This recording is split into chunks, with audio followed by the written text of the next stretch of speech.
All right guys, स्वागत है आपका 5वें हार्डकोर एंड्रॉयड डेवलपमेंट ट्यूटोरियल में। एंड इसमें हम देखेंगे कि कैमरा एक्टिविटी कैसे खोलते हैं एंड उससे पिक्चर क्लिक करके किसी एक्टिविटी में डिस्प्ले कैसे करते हैं।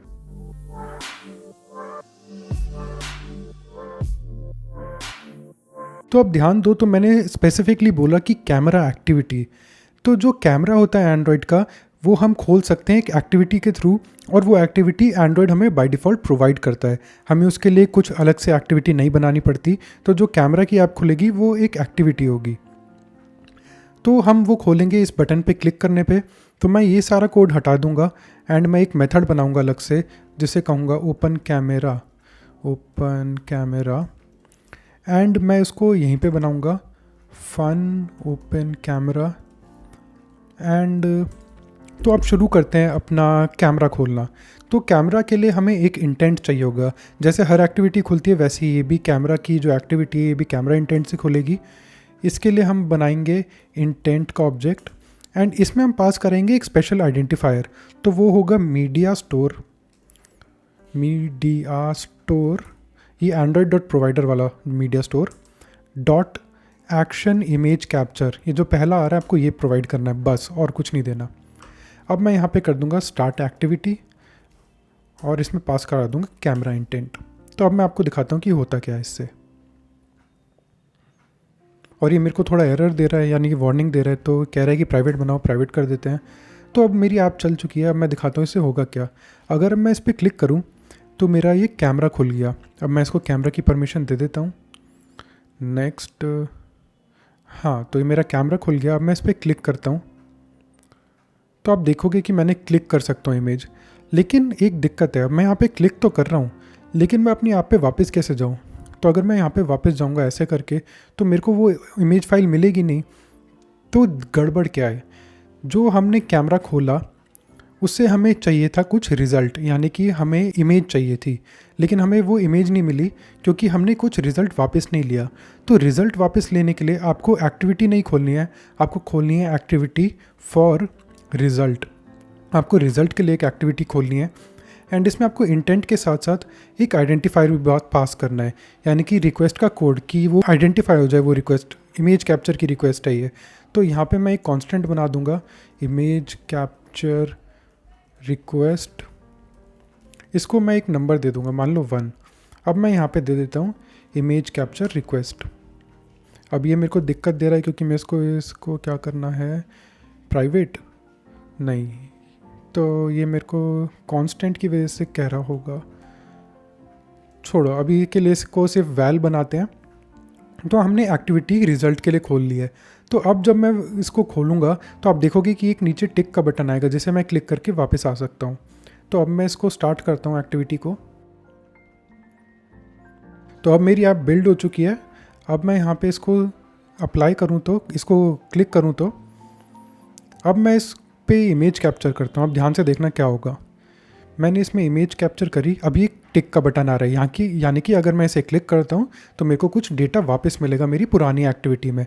अब मैं इसे करता हूँ क्लिक, लेकिन अभी भी यहाँ पे कुछ हमने डेटा रिसीव नहीं करा। ऑल्दो डेटा आ रहा है बट हम उसे रिसीव भी करना पड़ेगा। तो वो रिसीव कैसे करना है वो मैं आपको आगे बताता हूँ, लेकिन अभी यहाँ पे कुछ और चीज़ें हमें करनी पड़ेंगी। अभी हमें यहाँ पे जो काम एक्स्ट्रा करना है वो ये है कि हमें कैमरा को बताना है कि जो तुमने इमेज क्लिक करी है वो स्टोर कहाँ होगी। तो वो हम यहाँ पे ही बता सकते हैं। जब हम उसे खोलते हैं हम इसको बता सकते हैं कि तुम्हें इमेज कहाँ स्टोर करनी है। तो सबसे पहले इमेज स्टोर होती है एक URI पे, यानी कि जो एड्रेस होता है फाइल का वो URI से डिनोट होता है। तो एंड्रॉयड में URI ऐसे बनती है, मैं आपको यहाँ पे सिर्फ बता रहा हूँ। फाइल, यहाँ पे एक्सटर्नल स्टोरेज 0। तो ये पूरा इमेज का पाथ होता है, आगे जितना भी पाथ होगा तो इसे URI कहते हैं। ये एंड्रॉयड का अपना एड्रेस करने का तरीका होता है। तो हम यहाँ पे बनाएंगे एक URI की object, image URI is equal to, अभी इसे नल कर देते हैं एंड हम इसको URI ऑब्जेक्ट का टाइप भी दे देते हैं। URI टाइप करोगे तो आपको ये भी दिख जाएगा एंड ये नलेबल होगा तो इसको क्वेश्चन मार्क। अब हमें क्या करना है कि हमें कैमरा स्टार्ट करने से पहले इस URI को सेट करना है। हमें बताना है कि ये URI है क्या। तो उसके लिए मैं आपको एक इमेज यूटिल्स की फ़ाइल दूंगा, वो आप अपने एंड्रॉयड स्टूडियो में यहाँ पे प्रोजेक्ट में ऐड कर लेना। तो वो ये फ़ाइल है इसका कोड मैं आपको डिस्क्रिप्शन में प्रोवाइड करा दूंगा। मैं आपको एक्सप्लेन करता हूँ कि इसमें है क्या क्या चीज़। तो यहाँ पे सबसे तो मैं एक कॉटलिन की फ़ाइल बनाऊँगा, इसे नाम दूंगा इमेज यूटिल। अब यहाँ पे मैं इसको पेस्ट कर देता हूँ। तो इसमें मेनली जो दो मेथड्स हैं वो हैं get output media file URI।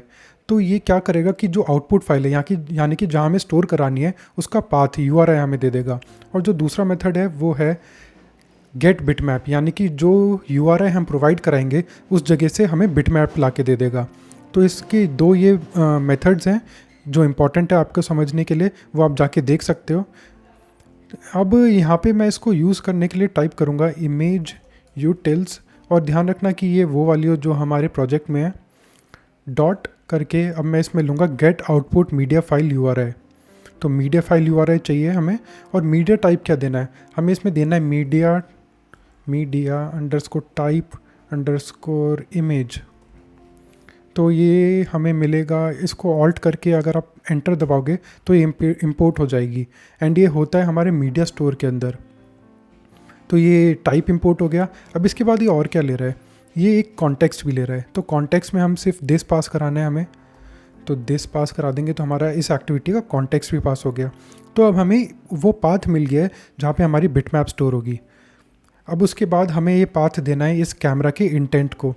तो कैमरा के इंटेंट में हम देंगे पुट एक्स्ट्रा करके, क्योंकि मैंने आपको बताया है कि एक्स्ट्रा डेटा कैसे पास कराते हैं। अब इसका जो आइडेंटिफायर होता है वो भी एंड्रॉयड ने अपना डिफ़ाइन कर रखा है, तो वो है मीडिया स्टोर के अंदर डॉट करके एक्स्ट्रा अंडरस्कोर आउटपुट, एंड इसमें हम पास कराएंगे अपनी इमेज URI। तो ये हमने इमेज URI पास करा दिया है। अब जो इमेज क्लिक होगी वो इस URI पे स्टोर हो जाएगी। तो हमें इमेज का पाथ पहले से ही पता होगा इमेज के क्लिक होने से भी, तो ये काफ़ी सही चीज़ है। एंड हम इस URI को आगे पास कराएंगे एंड दूसरी एक्टिविटी में इमेज लोड कराएंगे, तो इसमें काफ़ी बेनिफिट होता है। तो अभी हमारी ऐप बिल्ड हो चुकी है। अगर मैं अब यहाँ पे जाऊँ, इस पर क्लिक करूँ, तो अभी तो आपको वैसे कोई विजिबल चेंज नहीं दिखेगा, बट हमारी इमेज वहीं स्टोर हो रही है जहाँ पे हमने पाथ प्रोवाइड करा है। अब मैं इस पर टिक करूँगा तो ये वापस आ गई। अब मैं आपको अगले ट्यूटोरियल में बताऊँगा कि उस पाथ को आप रिट्रीव कैसे कर सकते हो, एंड दूसरी जगह यानी कि हमारी दूसरी एक्टिविटी में आप दिखा कैसे सकते हो। So stay tuned for the next video.